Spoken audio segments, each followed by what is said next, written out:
athletes, and we're supporters of the junior college system, and we do whatever we can to try to help promote the two-year schools and let athletes know that, hey, maybe if you weren't a stud in high school or a top four-star recruit, maybe you still got a lot of gas left in the tank. And if you go to junior college, there's some great coaches that can develop you, and then maybe you can go to that Power Four school. So that's why we're here. That's why we're having you on, and we want to learn a little bit more about you and a little bit more about the program and a little bit more about the school.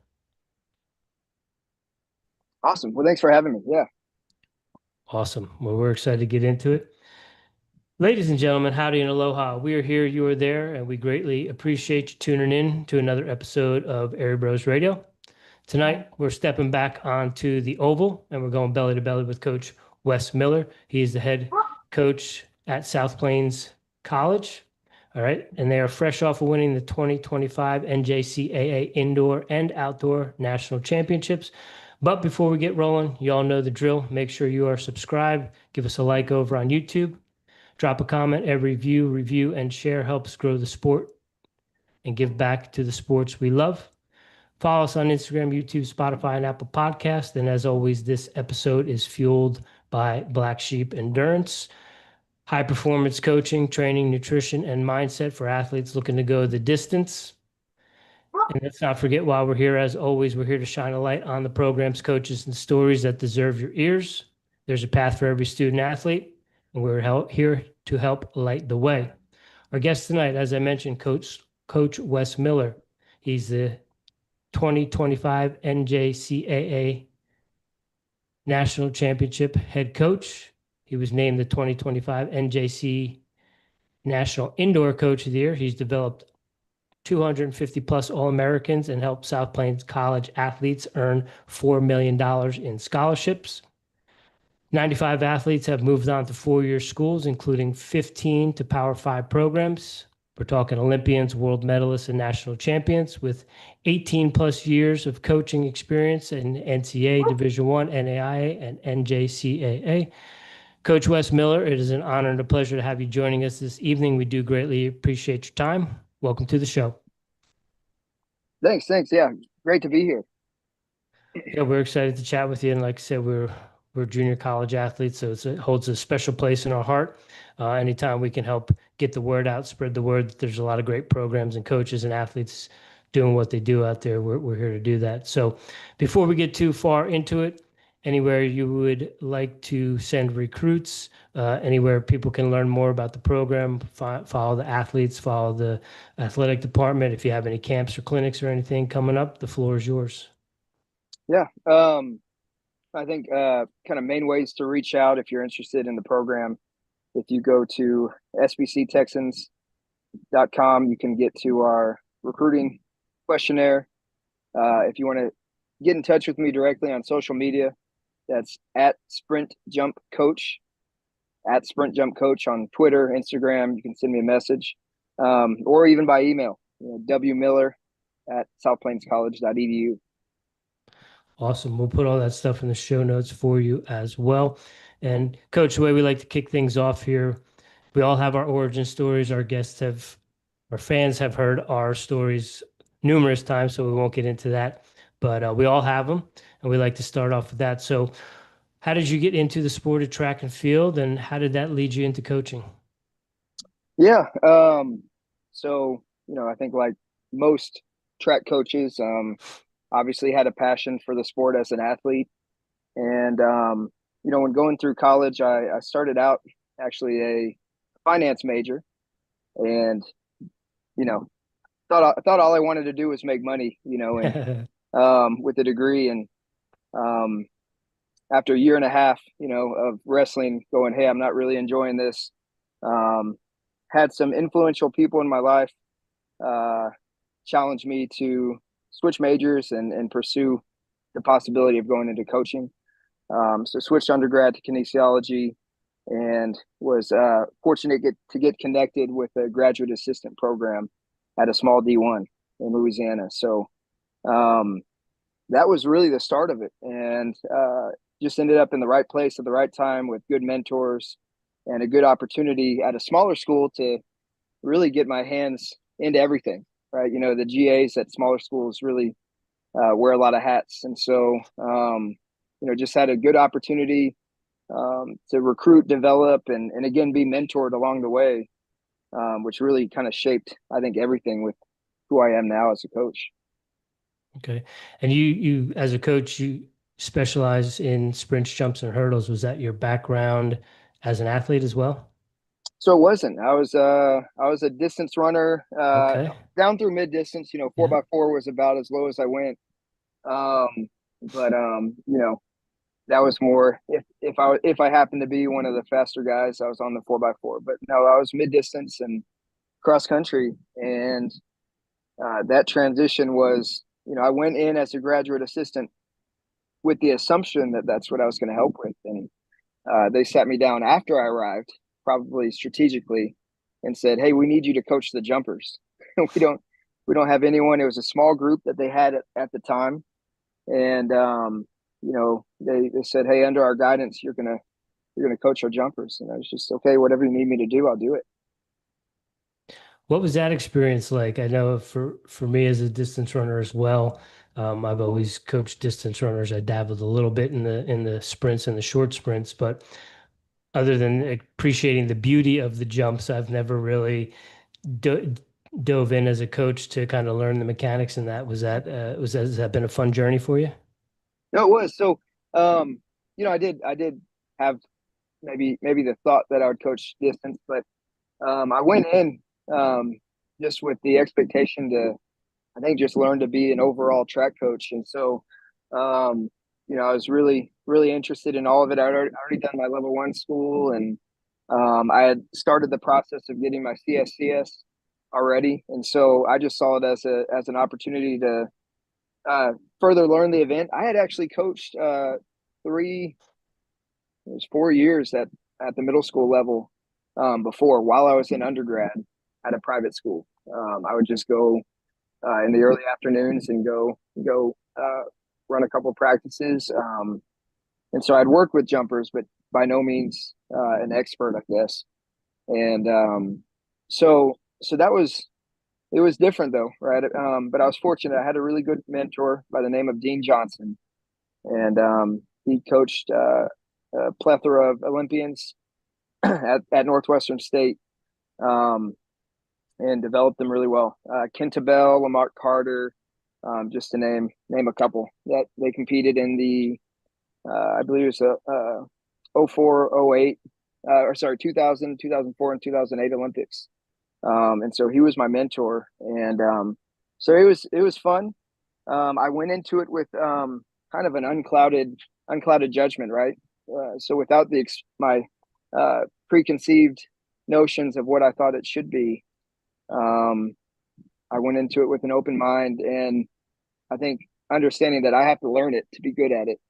And I think that was a blessing in disguise. I was hungry, and I'm constantly, trying to get to clinics and you know listen to podcasts and newsletters and all that, and so I've been was very fortunate again to have some early success that I think fostered an appreciation for the technical events, and that's how the jumps and multis started. And then anytime you get into multis lead to sprints and hurdles, and that's kind of how that all took place.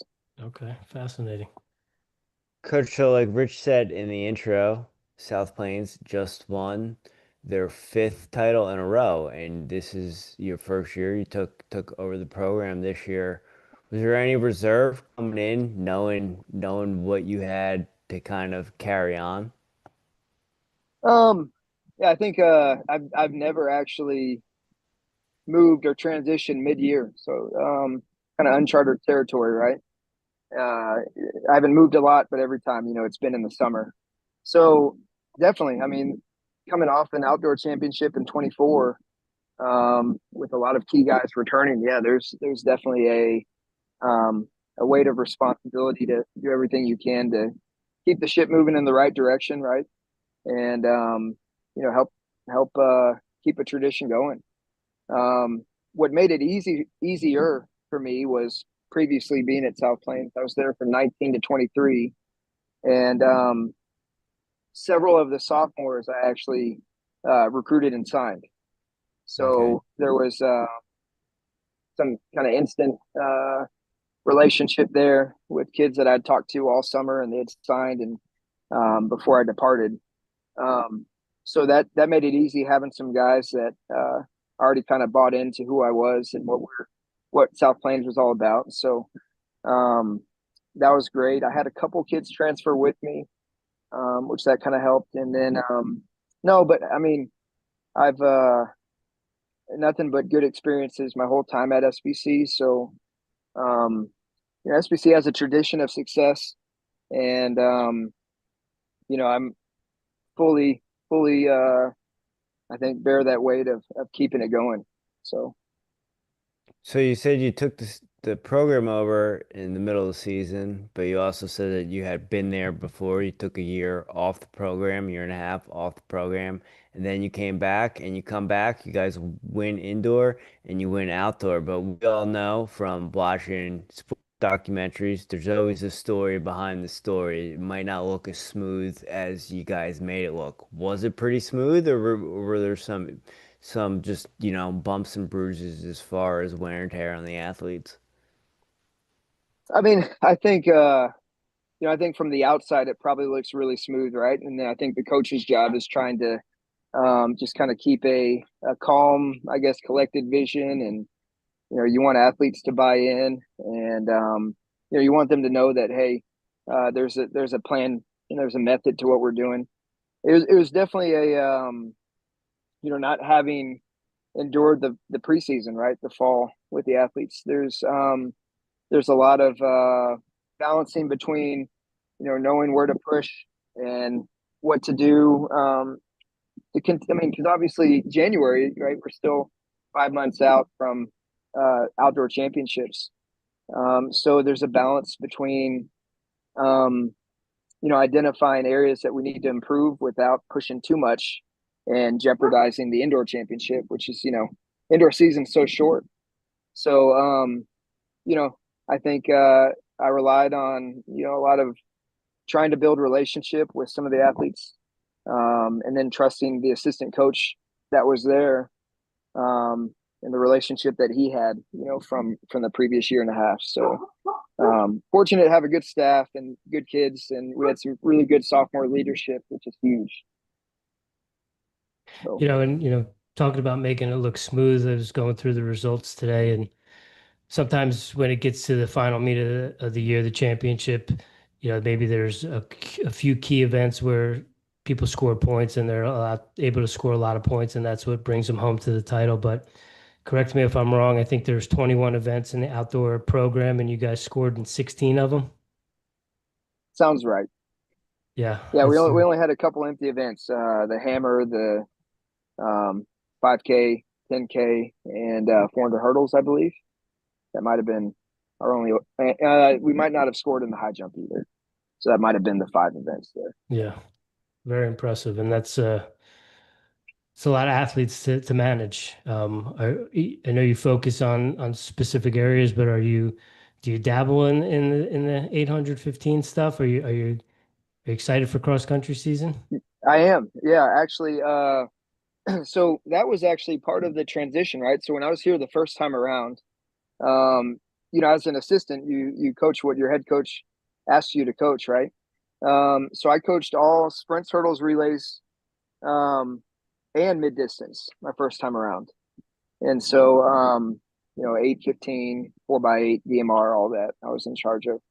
Um, when I left, the previous head coach, Eric Vance, he, had to hire new assistants and change the roles of the assistants. So, coming in, the decision I had to make was, do I um, change event groups, which could be problematic for athletes that, already had, they're already accustomed to the training plans and all that with their assistant coaches.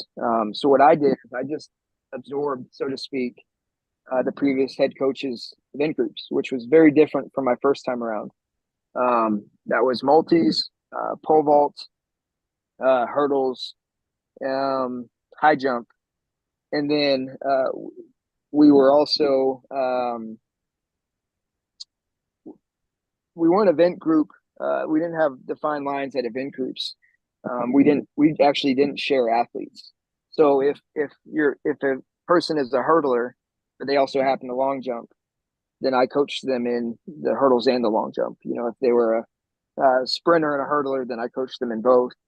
My assistant coached uh, the sprints and relays and the horizontal jumps. So it was. I've coached at fortunately with the multis and jumps coaching, primarily D1 background. I was fine coming in and working in those areas. But I'm actually working on hiring a distance coach right now. I can offer one this week. I think I've had resumes and applications coming in. But I do enjoy a split. I think they're very different middle distance athletes. I've had a lot of really successful 400, 800 athletes and 815 guys that it doesn't mean they couldn't run on the cross or that they didn't, but training very different from, a 5K, 8K guy that comes down to the 815. So that is the plan for next year, is just kind of figuring out based on summer training and early fall what group they'll be in for the rest of the season. Yeah. So, Coach, you bring up that you're taking resumes for cross-country coaches and you're still reviewing them. Well, there's a guy sitting across the computer from me who I know is qualified. So, if you're still taking resumes, Rich, you might want to throw that over to Coach after the podcast. Okay. Yeah. Coach, Yeah. you've coached at every level. Sorry to cut you off, No, Rich. you're You've good. you've coached at every level, NCAA, NAIA, and JUCO. And as a recruit coming out of high school, I think it would have been good to talk to someone who kind of knows the layout of all three of those. And most coaches don't, and parents don't. Can you tell us just the difference between each kind of division and college sports body? Yeah. And I think there's maybe one even further segmented distinction even in D1, right? I mean, um, goodness, the chasm between the highest supported D1s and we say smaller D1s or mid majors, right? Um, and what it takes to uh, I guess especially now with roster limits, right? Vie for a scholarship and maintain that scholarship performance wise is so different. But I think for me, at the mid major, at NSU and at Louisiana Tech, it was very much a how do I identify someone that's being overlooked by the Power Four schools at that time. It was the Power Five schools, and then I had to probably throw a lot of money at them, but bring them in and develop them. So it was very much a um, thinking over the course of 4 or 5 years. Who do I identify that I think has been overlooked and underevaluated. NAIA was definitely different. I did enjoy that, but NAIA was very much balancing enrollment expectations by the university, while also trying to work within that to have a competitive team. And so the conference level at least our conference, there's some very good NAIA conferences, but the conference that we were in was not the most competitive compared to the national scene NAIA. So it was trying to find athletes that could come in, score points at the conference level, while also finding some athletes that could knock on the door at nationals. And um, so going to junior college, I actually went JUCO straight from D1. I had from the outside, I thought I was familiar with junior college. I recruited JUCO and had multiple junior college athletes at both D1 schools. But I was very familiar with South Plains. I had been fortunate to sign a few SBC athletes to the D1 level. So coming in, I thought, oh, this will just be great. I just get to, work with the best athletes, and this will be fun. But it has been, and it has been. But the recruitment has been. I think this is the most fun I've had at any of the levels recruiting. Um, there's I think a different level of drive and hunger at the junior college level. There's obviously it's exciting being part of a team that can contend to win a championship. So that culture is something that I would say, try to sell in the recruitment process. But it's different working with people that are, again, they want more than anything to improve their marks and drop their times or increase their distances to get recruited to the next school. So there's something pure about it, I think. And it doesn't matter, whether it's been athletes on small scholarship or walk-ons that we've had here at SBC. We have a guy that was slightly under recruited, I guess, at the D1 level. I signed him at Louisiana Tech, and when I came over to SBC, he ended up joining me, and he dropped a world lead in the 400. As now he's post collegiate. He did SBC, went on to University of Alabama, was national champ JUCO, national champ D1, and now he's running post collegiate. And so that stuff is fun to me. I enjoy the process of getting them to come here, helping them develop, and then getting to see them kind of flourish and move on to the next school, whether it's NAIA, D2, D1. Just seeing them, hopefully be more productive at the next level is fun. So obviously you want to be as successful as you can be, but you only have them for 2 years. So coming in, what's the mindset? We know junior college kids can be hungry and might want to leave and not stay for 2 years, or might not want to redshirt and get their time in. What's the kind of mindset, and what do you talk to the kids about coming in so that they know what they're getting into? Yeah, so we do have a lot of athletes that they don't need to go JUCO, from an academic standpoint or whatever. And so that's a question that always comes up in recruiting. It's, hey, coach, can I leave after 1 year? And it's, I mean, certainly you can leave after 1 year. We do talk to them about the potential benefits to developing for 2 years. Some of those, obviously, junior college costs are just so much cheaper than most universities, and it's more than often it's 2 to 3 times less expensive than a university. And so typically we've had athletes that ask, hey, can I leave after 1 year in recruitment? I would say, I'm making up a percentage here, but more than 90% of them stay for 2 years. They enjoy the relationships on the team. Typically when you see good development in your freshman year, you're going, man, I can't wait for sophomore year. And then obviously, all the classes. So we put a lot of effort into making sure the classes we take, will transfer and move on to at least being on the track to go D1 if their times or marks end up warranting going D1. Coach, I would imagine too, if you win a title as a freshman, you want to come back and win another one as a sophomore. I imagine that keeps them pretty hungry and wanting to come back as well too, right? No, it does. It Yeah. does. That is, I mean, again, we've been fortunate, at least outdoor, past 5 years to defend the title. So we talk about that even in recruitment. It's, from a culture standpoint, myself as a head coach, and I think everyone that comes into the program, I try to instill this, and I don't want to call it a weight, right, but kind of a sense of responsibility to honor, everyone that's come before and all the other teams that have been fortunate to win championships and earn that right. And so, I think there's when I had South Plains athletes at the D1 level, having never been inside, man, they talked about South Plains all the time. I mean, everything was compared, even though we maybe had quote unquote, bigger budgets and all that. I mean, they just, it's something I think they I think JUCO athletes kind of keep the JUCO with them and those experiences. And having a group of whether it's men or women, alongside you that are all chose to be there, and they're all there to develop and to get better. And I think there's something special there that's hard to replicate at the 4-year level. So,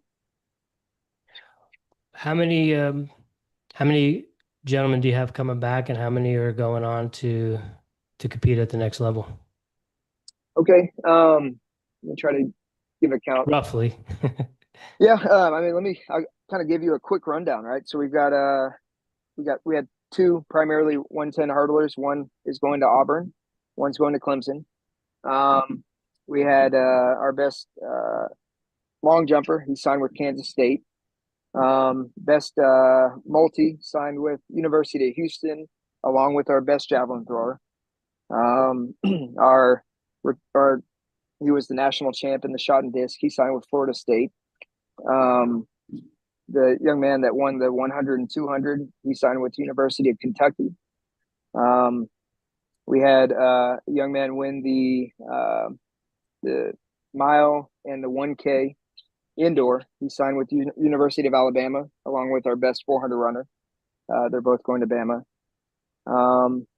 We had actually he was our third fastest in the 200, second fastest in the 400. Ran on our 4x4, all that. He signed with the University of Texas. My best women's multi signed with Angelo State D2 program. Our best female sprinter signed with the University of Houston. We didn't have a whole lot of sophomores on the women's side. Women's side was primarily freshmen, and the men's side was sophomore heavy. So we still have some that are still trying to figure out where they're going to go. Still in the recruitment process this summer. So, but that was kind of a quick rundown of where some of the kids are going. Well, that's a pretty impressive rundown you just gave us in terms of transition from the JUCO level up to the Division I level. I would imagine having the ability to talk to recruits about that helps maybe not sway them, but lock them in and sign them coming out of high school. Yeah, it's and we bring that up. Every one of those schools that I mentioned, they maybe not every year, but every couple of years they come on campus in the fall. We were recruiting a young man. I won't say from where, but we just straight up, hey, what's your dream school, right? And he says USC, and we're like, well, shoot, USC was on campus this past fall. So we obviously a lot of it is in track is very objective, right? So a lot of it's going to come down to what their marks are. But as far as opening doors, we can between being in the competitions on the cross country course or on the track, and being front and center in front of D1 coaches, then we're also getting them exposure on campus, and then I think this is one of our strengths is my staff. Coach Van Ottingen is my assistant. Between him and myself, we have a lot of connections. Obviously, JUCO, you're going to have that, but so if a kid wants to get in touch with the program, we can at least extend that invitation to that coach and say, hey, this is a kid that might be interested, and maybe get the ball rolling recruiting there. And from a recruiting perspective, I would imagine you got a pretty good umbrella around the Southwest. How wide, not internationally, but nationally, are you getting kids from the Northeast and maybe from the West Coast and stuff to come because of the reputation? So we've gotten obviously anything we from Midwest, Upper Midwest to the Southeast, yes, but we have had quite a few from the Maryland area. New York, Pennsylvania, stuff like that. It either happens very organically. We see a mark and try to go find them, whether it's a coach or the athlete on social media. Sometimes it's former athletes that are up in the area, or someone that went to South Plains in the 80s or 90s that's coaching up there now. And just goes, hey, let me see if I can find a good fit for you. But we've had quite a few on the East Coast, North Carolina, in those areas. So it's I think that would maybe be similar for most junior colleges. Is maybe a lot more national representation than just regional, right? Yeah. Coach, so the stats as far as getting looks after they leave South Plain, it's pretty impressive. And why I know Rich and I, coming out of high school, would have been like, yeah, that's the place we want to go because it's going to get us to the next level. But as far as when they're there, talk about the facilities, talk about the campus, dorms, student life, everything like that. Yeah, yeah, we're blessed. I think Texas supports its junior colleges pretty well. Um, there's obviously a lot of state funding there, but so we have very good facilities. I think we have a great campus. We have a standalone track facility. Um, I think it's fortunate we don't have football or soccer or any of the sports that would potentially share our facility, right? So we've got our own 8-lane track. We've got 4 horizontal jump pits with long and triple jump boards. We've got pole vault. We could technically pole vault in 4 different directions because we have 4 different boxes. We've got our own high jump pit. We've got a couple different. We have a throws area in the middle of our infield, and then we have one just adjacent to the track facility. I believe we've got seating for about 3,000 people. Press box. Very very good facilities. We have a weight room down at the track that is we could go in there 24/7 whenever we want, which is great. We have our own training room at the track, and I'll say this: the training room we have at the track is comparable or bigger than either of the D1 universities I worked at, which is a testament to what SBC puts into the track program. Yeah, we do have dorms. We have a fairly big campus. You know, we have kind of separate buildings for about every department and degree program, right? Fine arts, performing arts, separate mathematics, science, communications buildings, separate kinesiology buildings, and then some of even the trade programs, right? We have a welding center and a cosmetology center. We have a separate nursing center, all that. Dorms, I believe we have 5 different dorms for men to choose from, and the women 4, I believe 4 for the women to choose from. Although one of the women's dorms is much larger, which is why there's less buildings. But yeah, no, we're blessed. We just had our track resurfaced. We've only been on this surface since middle of January.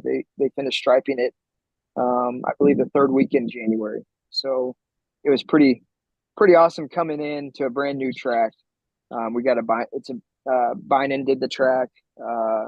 We've got the cool, dual color exchange zones and all that fun stuff. So Very So, cool. Coach, this is your first off season at South Plain as the head coach, and you mentioned you got a distance coach that you're hiring, but when you came in, you kind of took the events that the prior head coach ran. What does your off season look like as far as what are you trying to implement as far as the structure, how you run things? What are you looking to coach? What are you looking to give the other coaches? How are you looking to delegate as the head coach? yeah, so I think off season for us, the off season is dictated.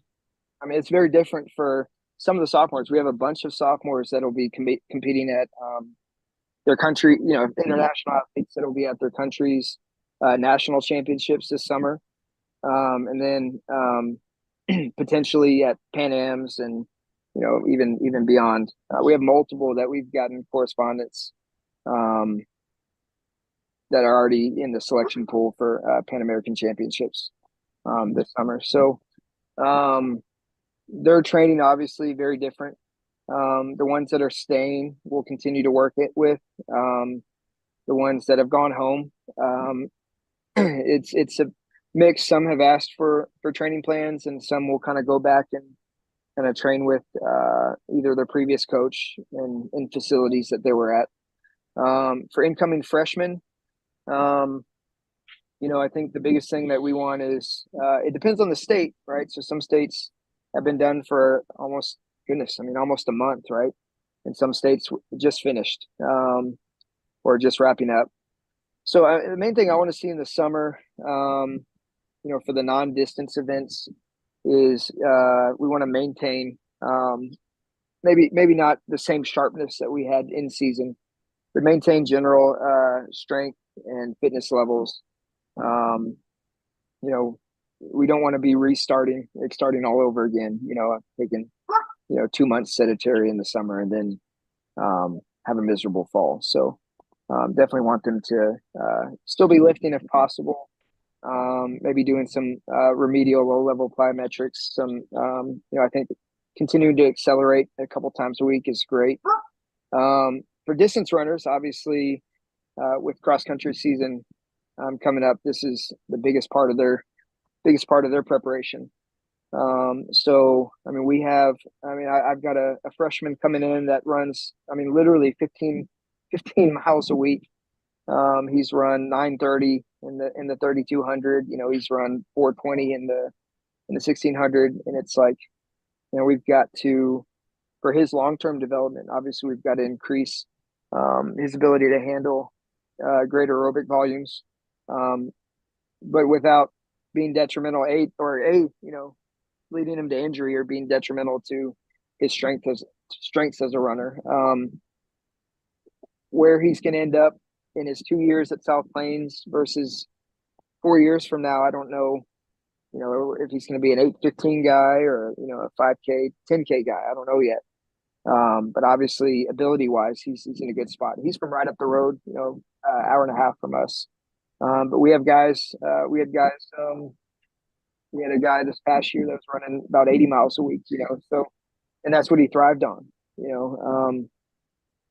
He had tried to move a little lower in volume, and it didn't work. So, we got him back to what he was accustomed to, and he did well. And then we've got some that, like you said, might be a little banged up coming out of the outdoor season, and so we're just trying to, I think, actively allow their bodies to recover, so they can go on to their next school, healthy and ready to go. So it's it's a balance of all of that. Yeah. Coach, so I know you've been at South Plains as an assistant, but you left to go coach somewhere else, and you came back in January. Did you have to move your family and everything? Did not actually. So, No. uh, Levelland, Texas, and Plainview, Texas, are about an hour and a half apart. I lived about 20 miles east of Levelland previously, and that was a big part of moving to Wayland at the time, was not having to uproot, not having to. I've got 2 kids and a wife, and so just not having to upend all of their lives, right? So I commuted. The commute to the NAI program was pretty far. It was an hour with no traffic, so an hour each way. But so coming back to South Plains was, that was kind of a dream come true, honestly. That's something me and my wife had talked, at length about, was if that ever came back open, the head job, that I would apply and hope to get a chance there. So you didn't have to move, but you switched positions in the middle of the school year. Did it feel like a sprint the minute you got back onto campus, and now you feel like you're kind of back to normal, or is it just the beginning of something else with recruiting and getting structures in place? So definitely a sprint. Um, I technically got hired uh, literally 1 week before our first competition, although my first day was not until Monday, right? So we competition Friday. My first day was Monday, that I was actually on campus. So that Monday happened to be first day of classes. You talk about running around like a chicken with your head cut off. It was I had to get POs done, for all of our travel for the year, buses. I mean, there was a lot that had to be done that hadn't been done. Let's put it that way. And then also just getting kids entered into the meet. Entries were due the next day at noon, and so we had a couple brief meetings, and we went into it going, okay, we're gonna get as organized and then moving in the same direction as we can. And the intention early on was just kind of evaluate. I didn't want to come in and make any, like I said earlier, I didn't want to make any major changes to the athletes' training. Tried to find out what they were doing previously to make sure that I wasn't completely changing their volumes and intensities. I don't want to risk injury. And again, I think, or at least our goal, the first couple competitions is hit as many qualifying marks as possible. So that made it easy, just kind of coming in, going, hey, we'll evaluate and relationship build. But definitely it was full go.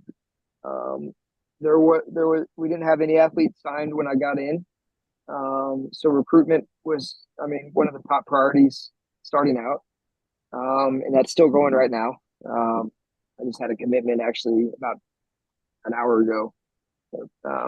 Pretty good kid, so excited there. And and now the process is still trying to recruit, but get those that have recruited or that have signed or committed.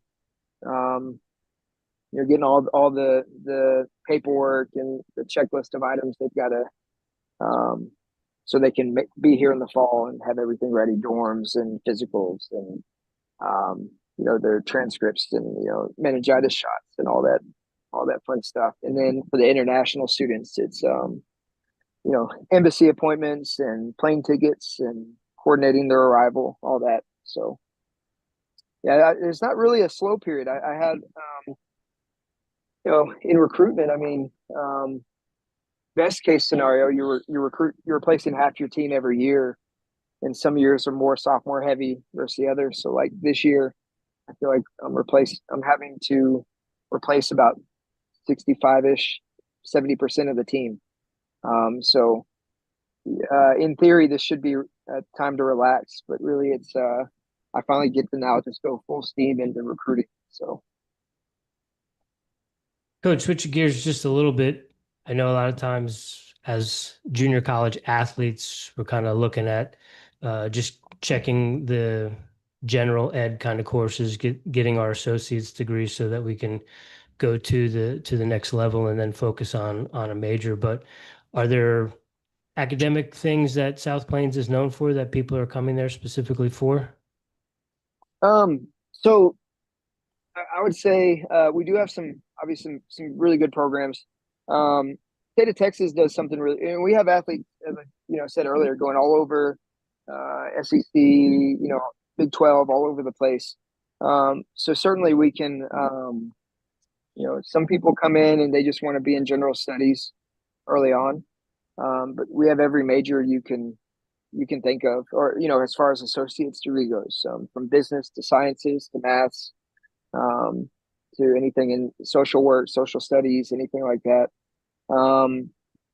In the state of Texas, anything that we count as part of our core curriculum that goes towards the associate's degree has to be accepted at a state university in Texas.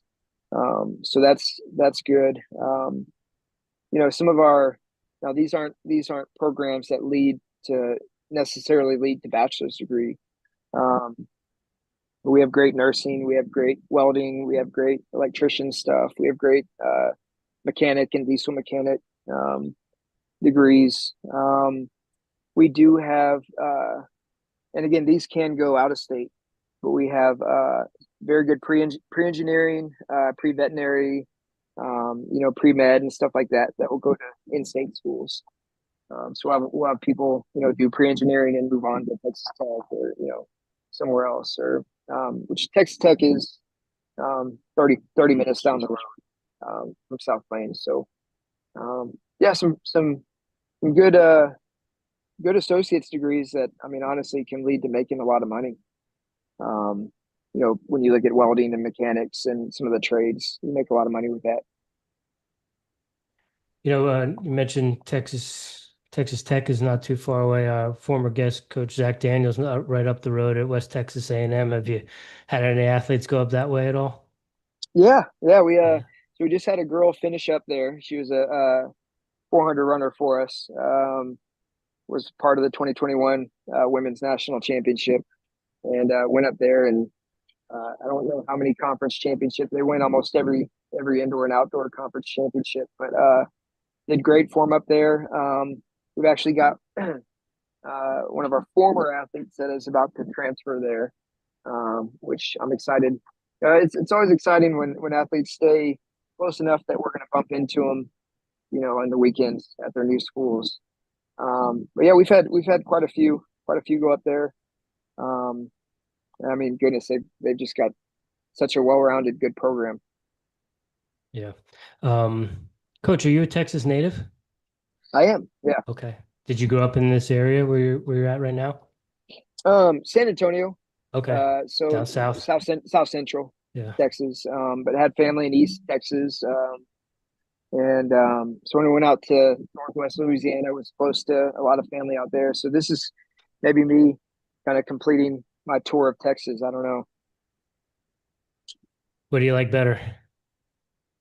Well, I'll say this. I mean, So I don't less. know. As a Texas native, I think you can ask a lot of Texans. The beautiful thing with Texas is you can get about any climate, Hmm. landscape, and it all has its own beauty. Here, I think I enjoy the weather. Like I'm outside. We can be outside because of low humidity. It can be 85, 95 degrees, and there's always a breeze. And if you're in the shade with no humidity, it feels wonderful. Um, for so I love it. I don't miss humidity. I Um, don't think anyone does. Louis, Louisiana was we'd have 6 a.m. weights, and I would leave the house at 5:30 to go open up the weight room, and 5:30 you just get hit with just this feeling of heat and stickiness at Yeah. 5:30 a.m. and I don't miss that. So Gets a little windy in your neck of the woods though, doesn't it does. Yeah, it really does. I mean, obviously a lot more than some parts of the country. Um, what we tell our athletes is that I don't think you can get away from the wind in junior college. So, it? we nationals just kind of moves around from Kansas to our area, right? We've hosted nationals, New Mexico junior colleges, and so any of the traditional host sites for nationals are going to be very windy. Um, I think it's about a 50-50 chance when you go up to Kansas for outdoor nationals that it's going to be windy, rainy, or tornado warning. So, and I've been there for all three. So yeah, yeah. I think I just talked to a recruit about this. I think in high school and college athletics, you can't get away from the wind. Yeah. At the professional level and the big stadiums that are fully bowled in. I mean, you get wind friendly, uh, uh, whatever conditions, but Yeah. in college, yeah, it's you're just always battling the wind. Yeah, Well, that's got to be good if you're used to it then. sure. Oh no, we train in it. We have to. Yeah. So Yeah. Coach, covered both wrestling and JUCO, cross country and track and field. One thing that we have seen is teams like yours that kind of have a bunch of championships, they tend to have a really good athletic department and a good AD. Do you guys have other sports that are competing for titles? And do you have an AD that's pretty supportive as well? yeah, yeah. No, we're fortunate with both. I mean, and we've got a great president. He is very supportive of um, our success and trying to support us. And I think it sounds cliche, but it takes a village, right? So yeah, AD, great AD, great relationship with him. He's very very supportive and obviously excited for the success when we have it. Um, and so I think it's a balance of he supports us. Obviously, there are parameters that we've got to operate, but he allows us to coach and run a program. which I think is huge. Um, our other sports, I mean, we're not a big athletic department. It's cross country, half marathon, obviously indoor, outdoor track and field. We have men's, women's basketball, and then we have men's, women's rodeo. So all of which are very successful. The last men's basketball championship was, I think, 2018. 2018. We made it to the Final Four. The men made it to the Final Four this year. Both men and women were conference and regional champions this year. Let's see, in 2020, when I was here, the women went into nationals number one seed. They had one loss on the year, and then all of JUCO basketball canceled. All the teams were there at nationals, and they canceled it right before the tournament started with COVID. And so we've had, traditionally we've done really well. I think the school is, they picked a few sports and decided to pour into wrestling. Wrestling's a little different. Wrestling's not under the NJCAA. I'm sorry, not wrestling. Rodeo. Sorry, rodeo is not under the NJCAA umbrella. So they actually compete against 4 years and everything as well. So they have really good success. But when you put it in the perspective of they're competing against University of Texas and A&M and all these, Wyoming and all these big 4-year universities, I think that the success they have is pretty impressive when you look at it that way. So Do they practice on campus or off campus for rodeo? we have our own rodeo grounds. Yeah, it's pretty amazing. All my daughter wants to do is go ride the horses all the time. So They get good crowds for their events? oh yeah, no, I mean we don't host Okay, okay. a home competition. But I mean I haven't gone to a whole lot of college rodeos, but from the the videos and highlights I see, yeah, no, it looks like a pretty fun crowd. All right. Pardon my ignorance. We're from New Jersey, and I have never been to a rodeo. I know Rich lives in Oklahoma City, so I don't want to speak for him, but that kind of intrigued me a little bit. Yeah. Coach, is there anything about South Plains, about the program, about the school, anything we haven't spoke on that you want potential recruits and our listeners to know? Um, I think I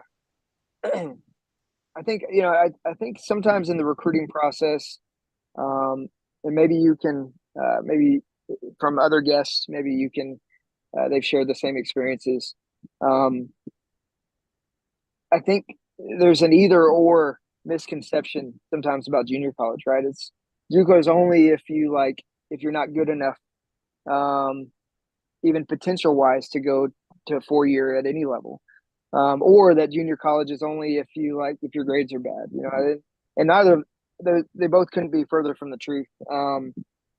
We've had great students come here and go through programs and get into med school or engineering programs and all that, because we're taking the same core classes, and then even specialist upper level, the 200 level classes that you would take at a 4 university. So I think maybe there's a lack of understanding of the opportunity that is there at JUCO education wise.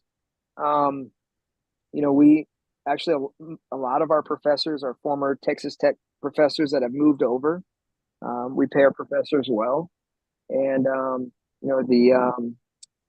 but smaller class sizes, like our average class size is 15 to 20, which I think is just more conducive for learning. I think for a teacher, that's enjoyable, right? You just get a lot more interaction with your students. So I think that's something that is undersold at the JUCO, and I'd imagine it's the same at a lot of JUCOs, that you can get a good education and save money in the process, and then still go wherever you want. Like I did some classes at the community college level, but my degree still says where I finished with my bachelor's, and obviously my master's and all that. So I think in today's age with the changes at the NCAA level, I think and I think I'm seeing it right now in recruitment. Starting to see a lot more high school athletes going, man, coach, I think I just want to go for a couple of years, and I think there are less doors open with some of the roster limitations at the schools they want to go to. And so that's one. And then number two, man, I think JUCO is great for both, for high level athletes and for developmental athletes. In that, I think sometimes at the bigger 4-year universities, if you're not quite good enough, you get ignored. Whereas, I think we obviously, yes, we judge our success on performances and championships, but so much of it is helping each athlete get on to a 4-year school. And so that's when I'm talking to recruits, it's, even if we've had athletes come in as preferred walk-ons or on small scholarships that maybe aren't getting, the SEC look, but we're reaching out to D2s and NAIAs and smaller D1s, just trying to find a good fit for them. And so, I think I've enjoyed, I've loved, the D1 to JUCO transition as a coach. And, I think athletes, if you're not getting the attention you think you deserve, quote unquote, or you feel like you're getting under evaluated, or you just need another year or two to develop, I think JUCO couldn't be a better fit. Amen. Final four, Rich? Let's do it. Coach, are you a coffee drinker? Oh, too much. How do you brew it and how do you take it? Okay. My daily is we've got a Nespresso machine. Nice. We do the little Nespresso pods. So either I kind of go between three. If I want to take time, I'll do a cappuccino or a latte. Sometimes I just go double the espresso with some creamer, some heavy creamer, or I'll do like an Americano. Go just extra steamed. I just do a couple extra buttons on the brew setting. Well, Coach, we get down with Americanos, and Rich loves the heavy cream in his coffee. Awesome. Yeah, Love those it. Nespresso machines are gold. Nespresso machines are gold. So can I ask you a question? Uh, have you ventured out on you've got the Nespresso pods? We've gone into, I think, Pete's. I think it's Pete's makes some good pods. That's what we buy. Man, I've been getting all these ads for Atlas Coffee Club, and they have Nespresso pods. I think I might try those out. I don't know if you've ever tried them. I haven't. I don't actually own an espresso machine, but I've been fortunate enough to be friends with some people Yeah. that are nice enough to share with me and make me a delicious cup of coffee here and there. So Ooh, they're great to have. it's awesome. Coach, do you have any daily practices or rituals you do on a regular basis to show up as the strongest version of Wes Miller? Yeah, I think I try to get as much sleep as I can. I am strong in my faith. So whether it's reading a devotional, spending some time in the Word or in prayer, that's something that I don't think I can do enough. And so, I feel at my best when I'm in that practice and in that relationship with God. So that's huge. In the morning, I try to, I'm typically the first, and this is on purpose. I want to be the first one in the office, more just to get ready for the day, kind of collect my, I guess, what order of things that need to happen for the day. It kind of, I don't like being panicked and last minute. That's not how I operate best. And then, Coach, oh, sorry, go ahead. sir. No. Finish your thought. And I say, the last thing is just family. When I feel like I have a good balance between work and obviously being driven as a track coach can be tough on a family. But when I get to spend good amounts of time with my kid and wife, that's when I think most fulfilled and happy on the track side. So Happy wife, happy life, right, Coach? Yep. Coach, what are you listening to right now? Music, podcasts, audiobooks? Are you reading anything? Oh, let me go with listening first. Um, Stephen Wilson Jr., kind of a country, I don't know what genre you'd say. I guess country artist is probably my go-to album right now. If you want on my most played, that'd be my recently most played. Um, Actually, not currently reading anything right now. I've been we actually just this afternoon saw a matinee Stitch movie with the kids. So now it's all been jumping on the trampoline. I've been stuff that gets neglected during the track season. So I smoked some ribs and chicken quarters yesterday. Went to see a movie today, and at some point I'll try to get into some. But normally, if I'm bored and I want to read something, I get general strength and conditioning.